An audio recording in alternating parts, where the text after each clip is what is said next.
welcome to the Total Soccer Show. I'm Taylor Rockwell, and on the phone with me, I've got a man who brought the English weather back to Virginia with him. It's Daryl Grove. Hello, Daryl Grove.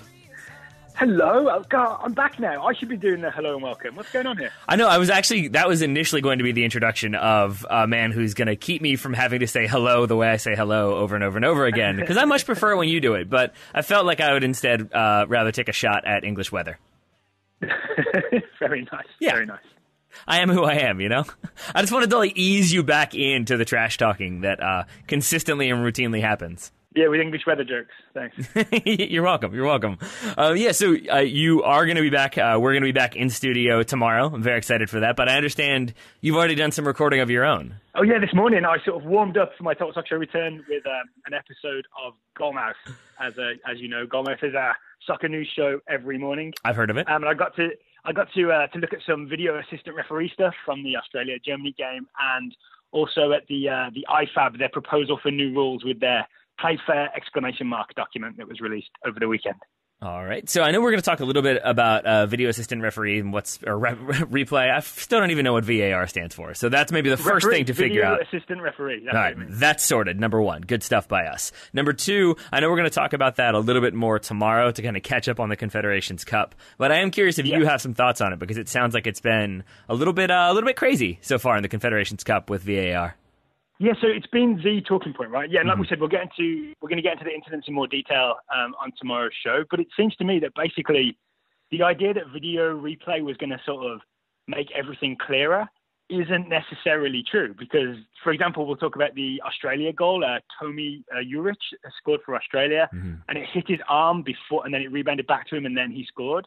And so you send that to the review, and the video assistant referees look at it, and they rule that it's fine, but no one's any clearer on why that's okay, because it definitely hit him in the arm. So all we get is extra replays, a short stoppage in the game, and no one's any the wiser. So do you feel like this is like a nerves thing almost, that it's like the first time you're using it? So it's like when you buy the new shiny thing, and you're like, oh, I'm going to use this all the time, and then you find yourself like going to unnecessary measures to use the new tool or new piece of equipment or whatever. Like, is that what we're doing here when there's even like a minor controversy? Or do you think it is they're just slowly trying to figure out how to use it best?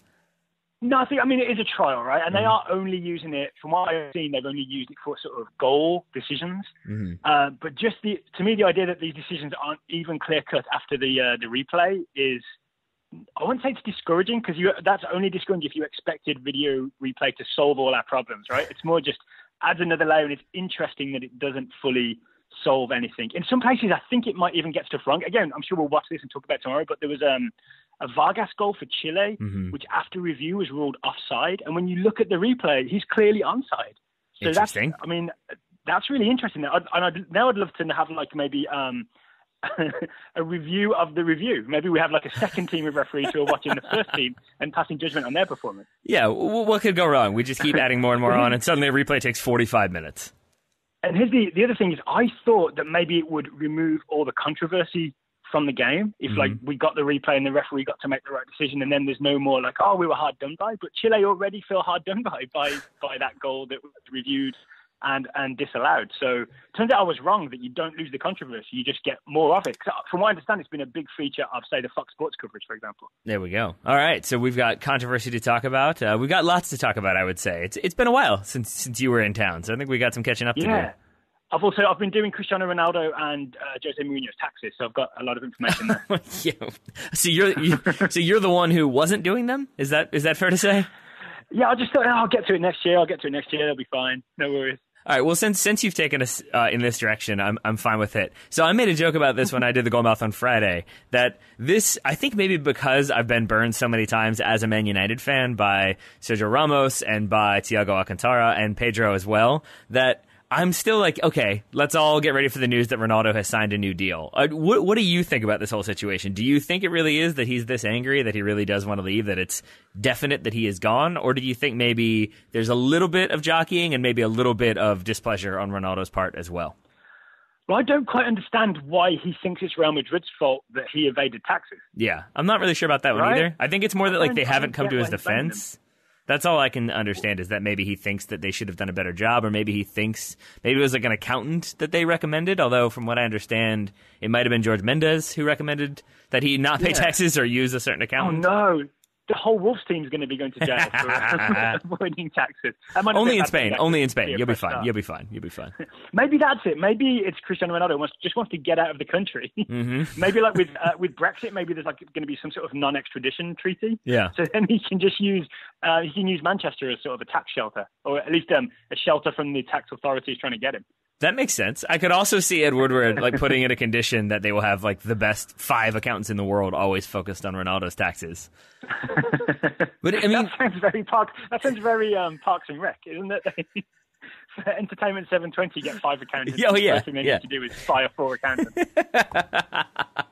I mean, it seems possible. I also do wonder if there is sort of like he's looked at the expected sentence if you're found guilty, and it's like 2 years and 4 months. And there's that rule in Spain that if your first charge or first, I guess, conviction, but the sentence is under 2 years, you don't have to serve the sentence. It's like all suspended. I wonder if maybe he just has looked at it and thought, "Ooh, I could actually go to jail, so I want out of here." Is it, so this is a genuine question, is it that he's kind of strong-arming the authorities in a way? Like he's saying, I'm going to leave Spain if you do this to me. And there might be sort of enough support for Real Madrid and goodwill towards Ronaldo that he may be able to, like, public relations-wise, leverage them into sort of reducing the charge or something? I mean, maybe, and I wouldn't put that past Ronaldo. I mean, say what you want about him. He's a confident fellow, and maybe he does think that, like, if I make this threat, the whole of the country will bow before my footballing genius. But then there's other stuff that comes out that, like, accepted. Catalonia maybe not so much. Although I guess they probably wouldn't mind if he left. So it's maybe a double-edged sword or a dull sword on both sides, depending on your perspective. But then there's all these stories that, like, he said he was going to leave before the Champions League final, that he had told his teammates that he wanted to go. And I feel like that is also a little bit of spin after the fact from his PR team, that they're sort of being like, oh, no, he's been unhappy for a really long time, and it's all Perez's fault, and sort of deflecting blame from the otherwise developing and negative situation.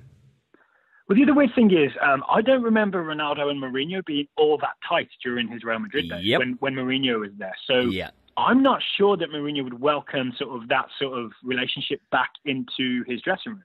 Yeah, I'm inclined to agree. And I'm inclined to agree especially because, like, you have certainly like big personalities that have gone to Man United. Zlatan Ibrahimovic comes to mind. But Ibrahimovic had publicly expressed like excitement and enthusiasm about working with Mourinho again. And it felt like there was sort of, with Ibra, if he respects your personality or your ability, then you're fine. And it seems like he had that with Mourinho. He had that with Paul Pogba. I would be curious to see how it would be with Ronaldo coming in, because Ronaldo left at a certain level, like a very high level, probably like alongside Leo Messi, like the highest profile player in the game, and he certainly still is, but he's gone to a whole different stratosphere. And I do wonder how it would be coming in if he would just be like, no, everything will change now, and it will be like it is at Madrid. And I'm curious how that would go over with Mourinho. There's also, just like playing-wise and tactics-wise, he actually is the player that United need right now, right? They need a centre-forward because that injury to Zlatan. If you think of Ronaldo as no longer a winger, but actually a centre-forward, I think it could work. He could be the guy that fills. It's not like they're going to try and force him into the team. He would be the exact perfect replacement as a centre-forward for Zlatan. Yep. Yeah, he would. And that's where, again, those rumors about Alvaro Morata and how I think Madrid were holding up like 60 million euros or whatever, he's got to be a little bit curious about what's happening now, all of a sudden. Although I imagine if Ronaldo leaves, maybe that clears the space for Morata to play. Yeah, Marcus Rashford should maybe start looking around. Maybe. But again, I think this all ends with Ronaldo playing for Real Madrid next season. I don't think he goes to PSG. Maybe he goes back to Portugal, but that still seems premature. So I think it will all work out in the end if I had to make a wager on it. Or the financial crimes block of the prison is going to like win the league for definite next year. Yeah, I'm sure he's going to prison. That's definitely a thing that's going to happen. What's the Spanish for mean machine? Los hombres enojados? That's angry men, I think. I only know that because that's what John Hamm and Nick Kroll insisted that the Spanish language version of Mad Men was called. Los hombres enojados. But yeah, on that very on-topic note. So we're going to talk more about kind of the big news from the past 2 weeks, do a little bit VAR conversation, maybe a little bit of those IFAB rules, as you mentioned previously. But I did just want to check up with you to say hello, and then I wanted to get to my interview that I did earlier Tuesday afternoon, depending on when you're listening to this, with New England Revolution forward, U.S. national team forward, both of those things, Juan Agudelo. So without further ado, thank you, Daryl Grove, for taking a couple minutes to chat with me. So I was just a support act? Yeah, exactly. Yeah. You're the warm-up act to get everybody ready to hear Juan Agudelo talk about soccer. Okay, that seems fair. Yeah, there you go. All right, well, Daryl Grove, I will see you tomorrow, but until then, here's Juan Agudelo. Joining me now, I've got New England Revolution and U.S. national team forward, Juan Agudelo. Juan, thank you so much for taking the time to join me today. Thank you. Thanks for having me. Yeah, my pleasure. So you're currently the leading goal scorer for New England, just ahead of Lee Win. I want to talk a little bit about your season so far, but first I also understand that you're also ahead of him in terms of ping pong playing ability. Is that fair to say? Yeah, I'm the champion. Usually some Asian guys, they usually win those tournaments, but I came on top, and I'm very proud of that this year. I can talk a lot of smack. So where would you rather be? Would you rather be like top scorer for the team, or are you okay with being like maybe second goal scorer but ping pong champion? Yeah, well, right now, being both the top scorer and the ping pong champion is pretty nice. Yeah. Nobody could tell me nothing. Well, I wanted to ask how you're feeling about the current Revolution side. You guys are outside the playoffs right now. What do you think needs to happen to get you all back into playoff contention? Find some sort of consistency with, our winning at home and winning away. So pick up some points away. We obviously haven't been able to get an away win. Hopefully we do this Friday when we play Toronto. But, we've been pretty good at home. Unlucky this last weekend, but we need to find some consistency in points. We need to stop going from 3 points to 0 points and 3 points to 0. Maybe get some ties in there. So just the consistency on the table side of things. And for you personally, as I mentioned, as we talked a little bit about, you're the top scorer right now. But I know with every goal scorer, you're going to go through some ups and downs. Is it difficult to not tie your feelings into goal scoring? So if you play really well for 2 or 3 straight games, but you don't score any goals, are you still pleased with that performance, or is there frustration that you're not on the score sheet every game?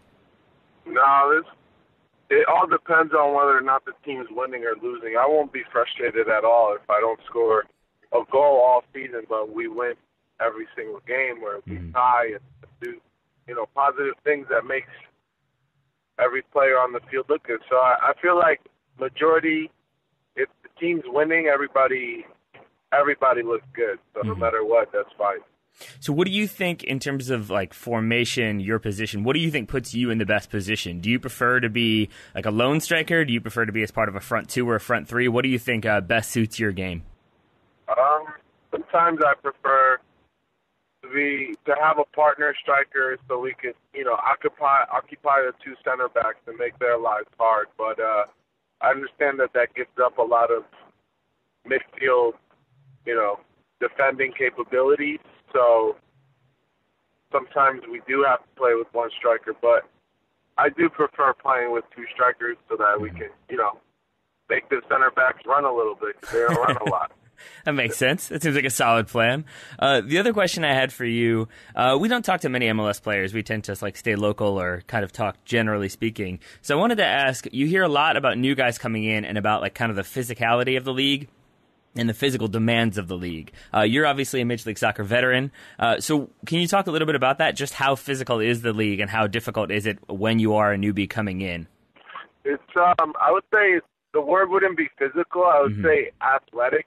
There's so much athleticism that it catches foreigners that come and play here off guard of, sometimes they think, he's not going to get to this ball, but then he gets to the ball and both players arrive late and it's like a injury challenge. So it is physical, but I think the athletic aspect of it catches people that aren't used to it by surprise. More from my interview with Juan Agudelo in just a second, but first, a word from today's sponsor, Blue Apron. Blue Apron is the #1 fresh ingredient and recipe delivery service in the country. Their mission is to make incredible home cooking accessible to everyone. They have done just that, for me at least. Daryl's been out of town, so I know he hasn't gotten his delivery lately. I got mine over the weekend. I'm trying to be a little bit more of a vegetarian, although I guess a pescatarian is the thing. I feel kind of pretentious saying that, but such is life. I got smoked trout and asparagus salad, Vidalia onion and kale tarts, and Vietnamese-style vegetable sandwiches. I'm very excited to eat each and every one of those, although I think I'm leaning towards the Vietnamese sandwiches right now. The key thing with Blue Apron, they give you all the ingredients, obviously. They give you step-by-step instructions, obviously. And they give you step-by-step instructions with pictures, which, if you're like me, is very helpful for making sure that you're not doing the wrong thing. There's a great YouTube video of Gordon Ramsay trying to have somebody make the same meal he's making while he's facing one way, the other person is facing the other, and it's all via Gordon Ramsay's instructions. The other person fails horrifically. And I think that's number one, because Gordon Ramsay is Gordon Ramsay, but number two, because he doesn't have pictures. Blue Apron will never let you down like that. No, they've got all the ingredients right there. They've got instructions. They make it easy for you. Each meal can be prepared in about 40 minutes or less, which is really nice for me when I'm getting home. I get home a little bit earlier than my wife usually does, so I can get to work, get about halfway through the Blue Apron. By the time she gets home, she can help out. She can sit and just kind of reflect upon my beautiful culinary achievements, knowing that really they're mostly Blue Aprons. So if you're inclined to look good in front of your significant other, or just eat good food, then you can check out this week's menu and get your first 3 meals for free with free shipping by going to blueapron.com/TSS. You will love how good it feels and tastes to create incredible home-cooked meals with Blue Apron, so do not wait. That's blueapron.com/TSS. Blue Apron, a better way to cook. Thank you to Blue Apron for sponsoring today's show. Thank you to Juan Agudelo for coming on the show in the first place. And with that in mind, here's the rest of my interview with New England Revolution and U.S. national team forward, Juan Agudelo. Turning away from the Revolution to the national team for a second, you've been named to the Provisional Gold Cup roster. So what are your expectations for that tournament and your involvement in that tournament? Well, first, I would hope to make the final roster, which is the most important roster to make.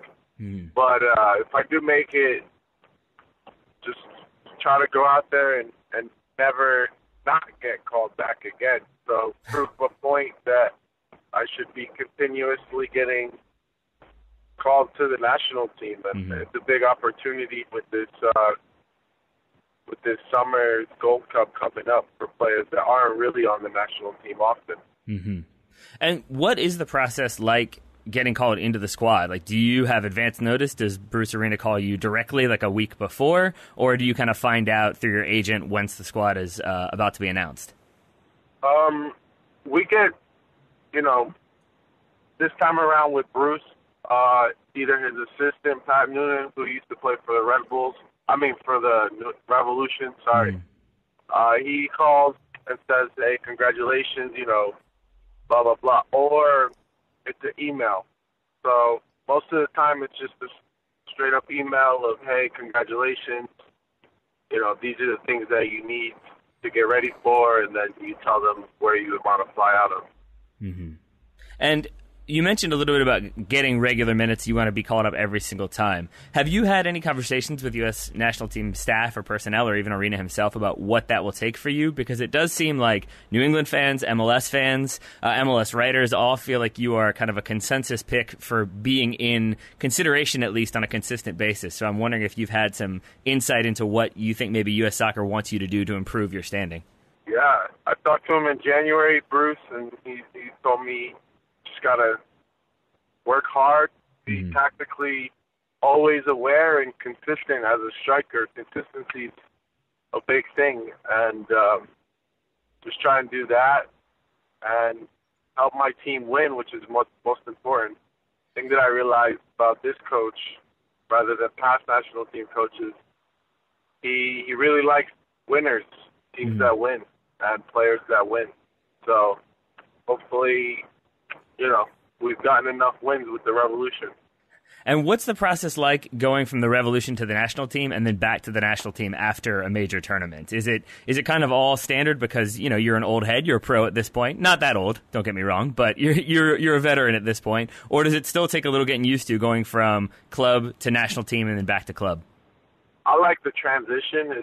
It's a different sort of training, different atmosphere, different environment. So it's kind of a good change. You know, you don't always want to come into work in the morning and see the same scenery. You kind of want to change it up. And, yeah, it amplifies because everybody watches the national team and everyone supports, you know, the U.S. So I like it a lot. And everyone's watching the U.S. national team, as you said. I would say then everyone has seen you score some goals for the U.S. national team because you have 3 so far in your U.S. career.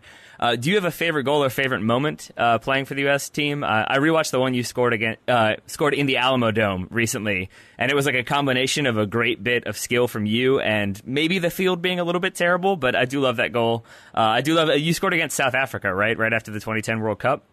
Yeah, my favorite one was against South Africa. That was a special moment for me because it was my first game ever playing with the national team, and it was crazy how I was able to, you know, help our team win. Mm-hmm. You know, I'm just 17 years old, and you could definitely tell by my celebration that I couldn't believe it. I just put my hands to my mouth, and I couldn't believe it. So you are a dual national. You're born in Colombia, moved here when you were, I believe, 7 years old. I was curious how strong your connection is to Colombia. Like, did you ever think about trying to represent them on the national team level, or was it always the U.S. from the start? Yeah, you know, growing up, I always wanted to, you know, play for Colombia, and I got a call that I just couldn't, you know, say no to, which was to play for the, you know, to try out for the U.S. national team. I think it was the under 16s or under 15s. And when I was, you know, 15 years old, there was no way that I could say no to this opportunity, and everything worked out. And then I played for the U17s, under 20s, and then, you know, a little bit for the Olympics, and then finally for the full team. So, it wasn't a decision I made. I think the national team of the U.S. made it for me. I see. So going back to the Revolution then for just a quick second. So I know you've got Toronto coming up, as you mentioned. Josie, Michael Bradley, very much involved there. A lot of these guys, though, I feel like you've known for quite some time now, having debuted way back when. I'm wondering, like, how much polite trash talk is there during games? Are you kind of talking back and forth, or is it sort of you're focused on your game from start to finish and not really worried about who else is out there talking?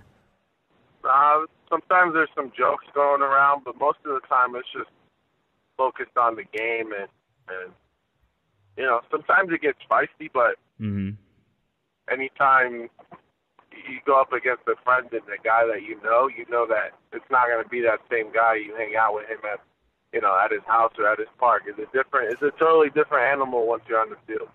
And are there defenders in Major League Soccer who do play those head games who, like, I know he's not a defender, but like do kind of like the Diego Costa stuff, try to get in your head a little bit, or is it not quite that level of mind games?